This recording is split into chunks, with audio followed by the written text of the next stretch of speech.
Hello students, आज के इस वीडियो में भी हम अपने प्रीवियस लेक्चर को ही कंटिन्यू रखेंगे।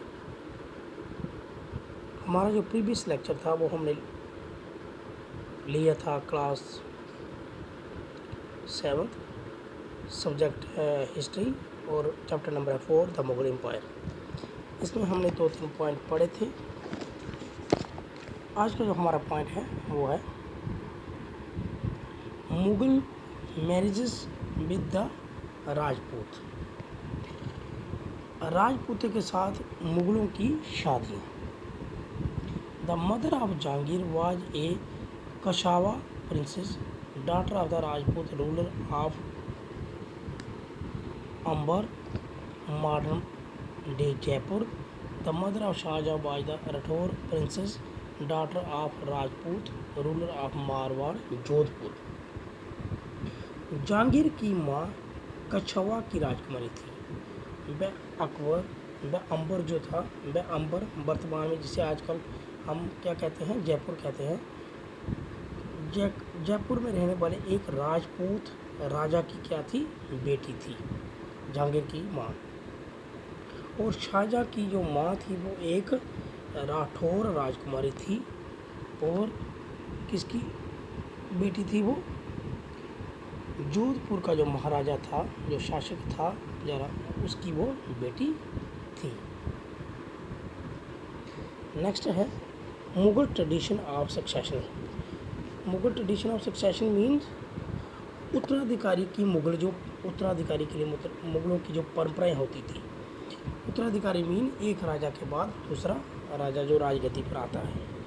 Mughal did not believe in the rule of primogeniture where the eldest son inherited his father's estate. Instead of they followed the Mughal and Timurid customary of cooperationary inheritance or division of inheritance amongst all the son.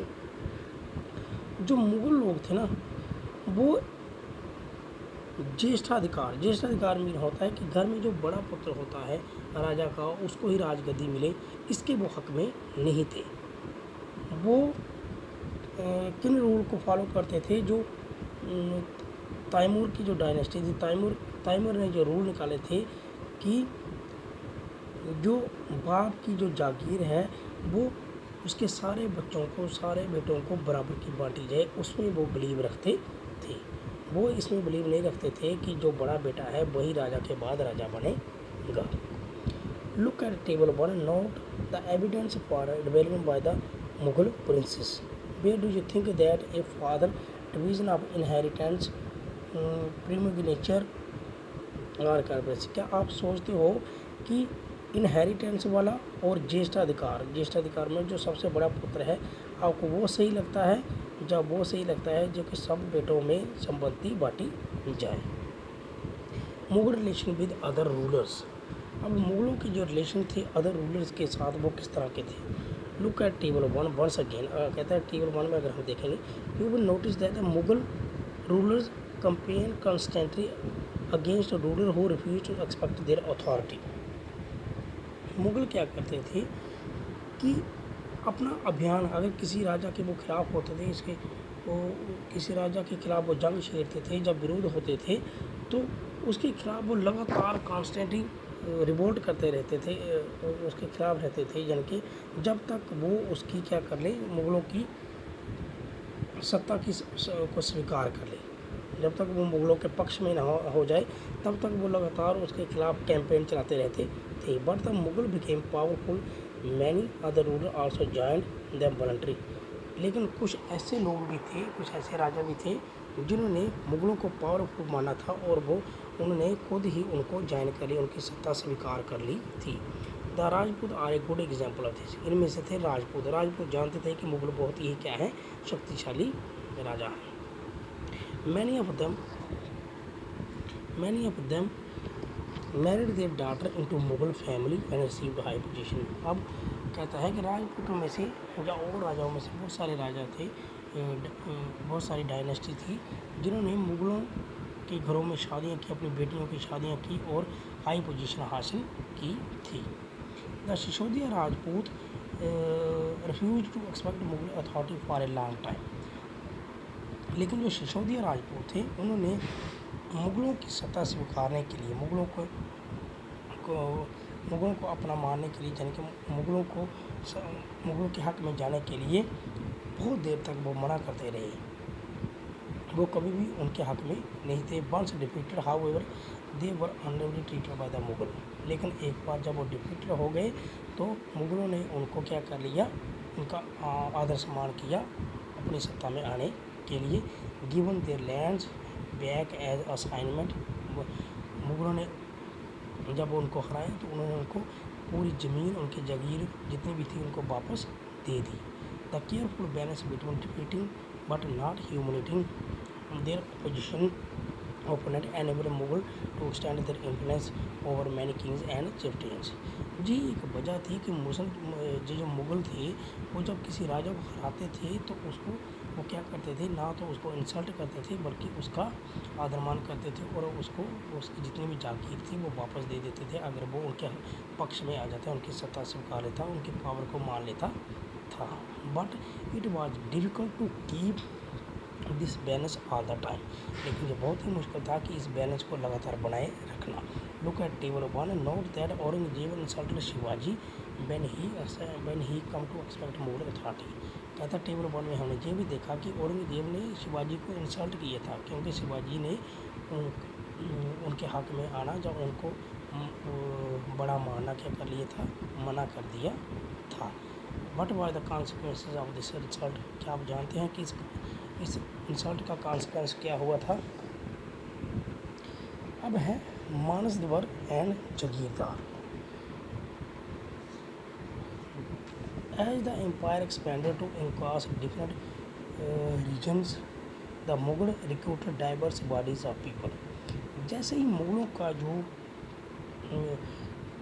की जो power थी, मुगलों का जो area आगे आगे बढ़ता गया, मुगलों की जो क्या कहते हैं साम्राज्य था उनका आगे आगे बढ़ता गया, तो उन्होंने क्या कर दिया, डिफरेंट बॉडी अलग अलग ग्रुपों से, अलग अलग डायनेस्टी से लोगों को क्या करना कर दिया, रिक्रूट करना शुरू कर दिया, भर्ती करना शुरू कर दिया। From a small nucleus of Turkish nobles they expand to include Iranis. पहले उनके पास टर्किश नोबल थे, टर्किश नोबल्स को उन्होंने पहले अपने हुकूमत में शामिल किया था, उनको हाई रैंक पर रखा था, हाई पोजीशनों पर रखा था, उनको नौकरियां दी थी। लेकिन बाद में उन्होंने ईरानियों को, इंडियन मुसलमानों को, अफगानों को, राजपूतों को, मराठों को और अदर ग्रुप को भी नौकरियों पर लगाया था। Those who joined Mughal service were enrolled as mansabdar. अब जिन्होंने मुगलों की सर्विस को अपना लिया या ज्वाइन कर लिया, जिन्होंने उनकी नौकरी को स्वीकार कर लिया, तो उनको वो मानसदवर कहते थे, उनको मानसदार कहा जाता था। The term mansabdar refer to an individual who hold a mansab meaning a position और रैंक। अब मानसदवर का मतलब क्या है? मानसदवर शब्द का इस्तेमाल ऐसे व्यक्ति के लिए होता था जिन्हें कोई मनसब यानी कोई सरकारी हैसियत अथवा कोई ओहदा मिल गया था। It was a grading system use by Mughal to fix rank, salary and military responsibility. अब ये एक ग्रेडिंग सिस्टम होता था मुगलों का। मुगल जो ग्रेडिंग सिस्टम के आधार पर फिक्स करते थे अफसरों की नियुक्ति, जैसे किसी का रैंक, सैलरी और मिलिट्री रिस्पॉन्सिबिलिटी की, उसको सैनिक की कितनी रिस्पॉन्सिबिलिटी दी जाती है, उसका रैंक क्या है, उसकी सैलरी कितनी है। Rank and salary were determined by a numerical value called zat. वो जो रैंक और सैलरी थी वो किसके द्वारा उसको मापा जाता था? जाट के जरिए।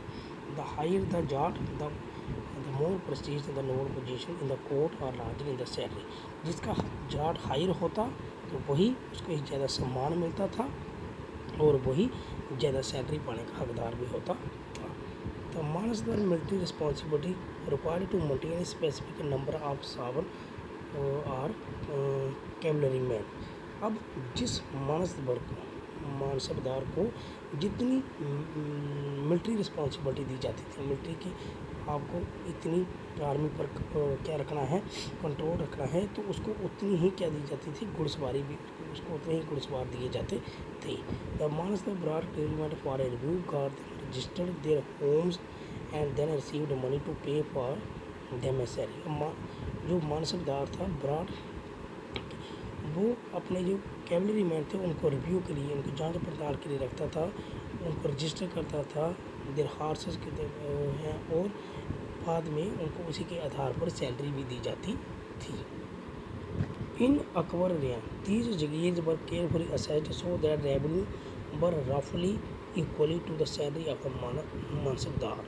By Aurangzeb reign there was no longer the case the Asian revenue card was of less than the granted sum. Akbar की जो राज्य था, अकबर के शासनकाल में इन जागीरों का सावधानीपूर्वक क्या किया जाता था, आकलन किया जाता था, ताकि इनका जो टैक्स है मानसदार के वेतन के तकरीबन बराबर ही रहे। लेकिन औरंगजेब के शासनकाल में, औरंगजेब के टाइम तक पहुँचते पहुँचते स्थिति बिल्कुल ही चेंज हो गई थी। There was also a huge increase in the number of mansab, which meant for a long before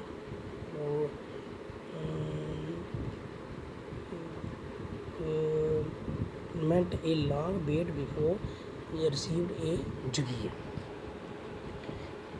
अब जो टैक्स था औरंगजेब के शासनकाल में मानसदार के वेतन से क्या था, बहुत ही कम था। अब मानसबदारों की संख्या में भी क्या की गई, बढ़ोतरी की गई थी, जिसके कारण उन्हें जागीर मिलती थी उनकी, उसके लिए उनको क्या करना पड़ता था, बहुत ही ज़्यादा लंबा इंतज़ार करना पड़ता था।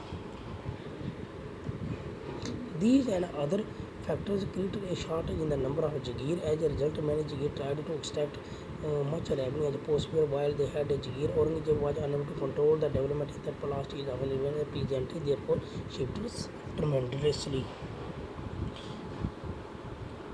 कहता है इन्हीं सभी कारणों से जागीरों की संख्या में कमी हो गई, और इसका परिणाम क्या हुआ कि कई जागीरदार जागीर रहने पर ये कोशिश करते थे कि जितना टैक्स वसूल कर सके कर ले। अपने शासनकाल के अपने जो औरंगजेब का जो पीरियड था उसके अंतिम वर्ष में औरंगजेब इन पर ये जो बदलाव थे इन पर क्या करना है, कंट्रोल नहीं रख पाया था। तो यही वजह थी कि सब किसान दुखी थे और उसके खिलाफ हो गए थे। और अपने यहाँ बताया गया कि अपने शासन के आखिरी टाइम में औरंगजेब ने जो बदलाव लाए इनमें वो क्या कर सका, परिवर्तन कुछ चेंज नहीं ला सका, निरंतर नहीं कंट्रोल नहीं कर सका इन परिवर्तनों पर, और यही वजह थी कि किसान उससे दुखी थे और क्या हो गया, वो उसके हक में भी नहीं थे। तो डियर स्टूडेंट्स, आज के लिए बस इतना ही।